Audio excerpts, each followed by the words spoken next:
Christian Eriksen opens the scoring and Erik ten Hag's European boogeyman En-Nesyri gets the equaliser. Manchester United get a point away from home to Fenerbahce in the Europa League, and that is one win in 11 in Europe for Manchester United. Here's 5 things we learned in 5 minutes. Let's go. Number 1. The decision to play Nazir Mazraoui for me in the 10 was a bit questionable. Now, Erik ten Hag came out after the game to explain his decision and said playing 4 attackers in this kind of game wouldn't have been a good choice. But that doesn't make sense to me, because now you just sacrificed a change during the game, and Manchester United did make 2 changes in the second half, which saw the experiment of Nazir Mazraoui coming to an end. Now, for me, Nazir Mazraoui wasn't amazing in the 10, nor was he unimpactful. It was just a meh. But Manchester United did get a goal that he had a small part to play with. But for me, that experiment was just completely questionable. And Erik ten Hag also justified it before the game, saying that Nazir Mazraoui played there for him before for Ajax. And even after the game, Erik ten Hag came out and said that he was playing in the 10 and Erik ten Hag turned him into a fullback. Number 2, I said it in the intro, but 1 win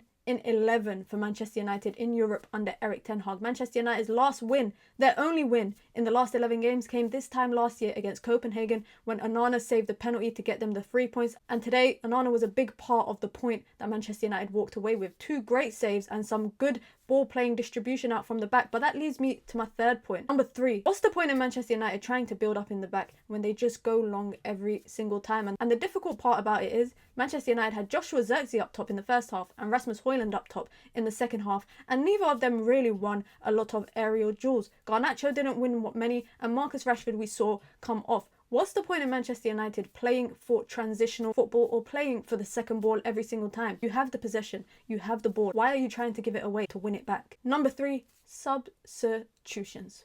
What was that? Marcus Rashford came off, and I don't think he was the worst winger out of them all. I feel like Garnacho did struggle throughout most of the game, and he was also playing with a bandage on his leg. Now, if you guys remember in the recent international break, Alejandro Garnacho withdrew from Argentina's international duty, citing an injury. Don't you think it's mismanagement of a young player by playing him for 90 minutes in a game like this when you could have taken him off? Now, no Antony got injured, and that leads me to my 5th and final point.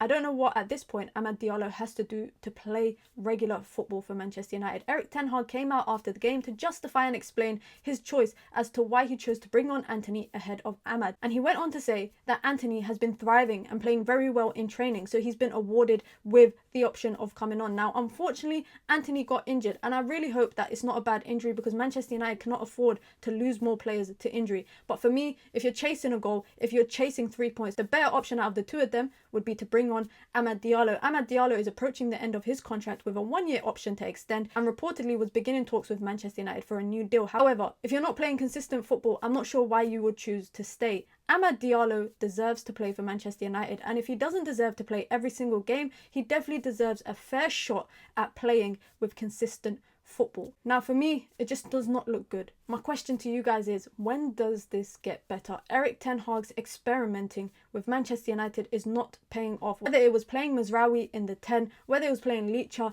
at left back, whether it was playing Ugarte pretty much alone throughout most of the first half because Christian Eriksen was darting forward a lot, for me, none of this is making any sort of sense. Manchester United now have 3 points out of 9. 3 draws in Europa League thus far this season and sit 21st.